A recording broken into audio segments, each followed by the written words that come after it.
Hey coffee lovers, what's up? Josh here with the ROC W1 coffee dripper.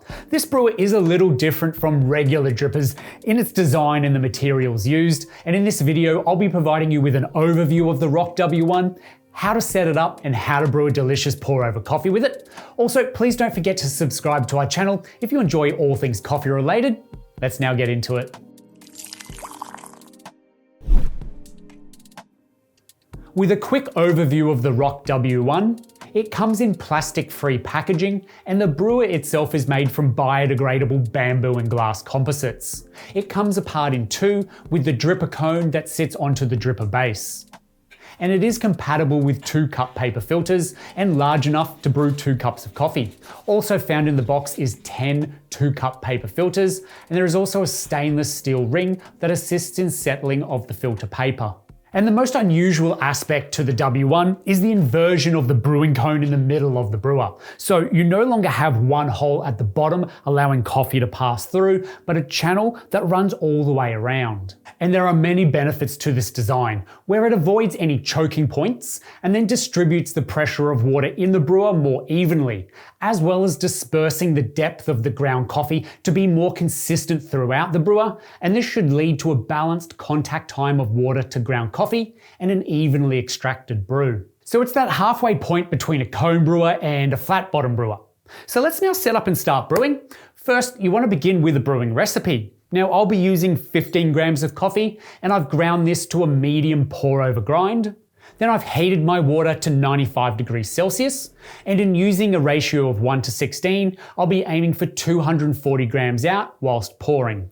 Now with all of this being prepared, let's prepare the dripper itself. And you can place this straight on top of your cup or vessel and grab your paper filter, this being my least favorite part of the process. The trick to inverting this is to first start by folding the seam down of the filter, then open it up with one hand pinched together to keep the filter open. Use your pointer finger on the opposite hand to invert the tip of the paper filter, and it only needs to be inverted a little, and then you can place the filter into the dripper.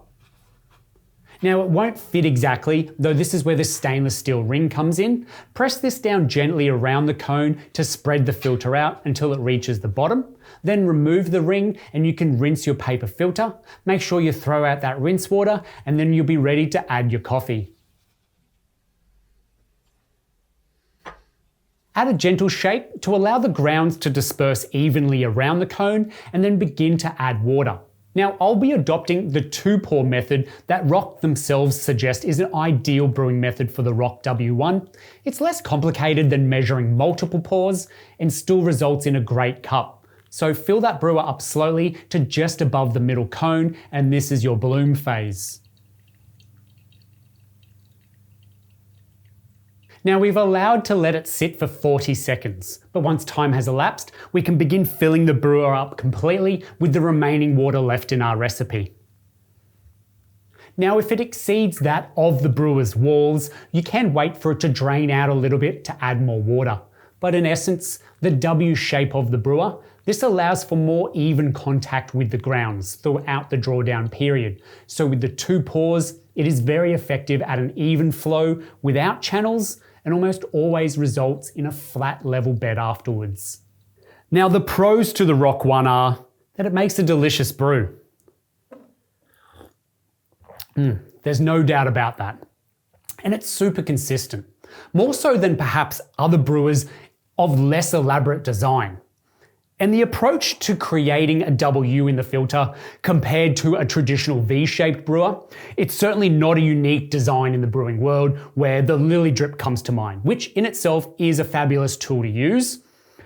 I do enjoy, however, the sustainable approach that ROC has delivered with the W1, where plastics and packaging can just totally be overdone these days. Now, further considerations to have with the ROC W1 are it'll fit all of your Hario and Cafec 1 and 2 cone-shaped filters. However, not so well using any flat bottom filters, unfortunately. And also, all of your current pour over methods do also work on the W1. So it isn't limited to only 2 pours, and the 4-6 method and other approaches I would say would be further enhanced by the W design. And it really just comes down to how competent are you at inverting paper filters? In conclusion, the ROC W1 coffee brewer is an excellent choice as a brewer to simplify pour over while still making a delicious cup of coffee. It might require a little bit more time and effort in the beginning with that paper filter, but the end result is worth it. And it's not entirely making a whole different flavor profile than any other brewer, but it's very consistent at making an enjoyable filter coffee without much fuss. So thanks again for watching to the end of this review of the ROC W1 Pour Over. We honestly hope you found this video informative and enjoyable. And if you did, please don't forget to hit that like button and subscribe to our channel for more coffee related content coming up weekly. We would also love to hear your thoughts on the ROC W1 coffee brewer, or really any other coffee brewing methods that you enjoy using. Also, feel free to share your experiences and tips in the comments section down below. Thanks again for watching, and we hope to see you again soon.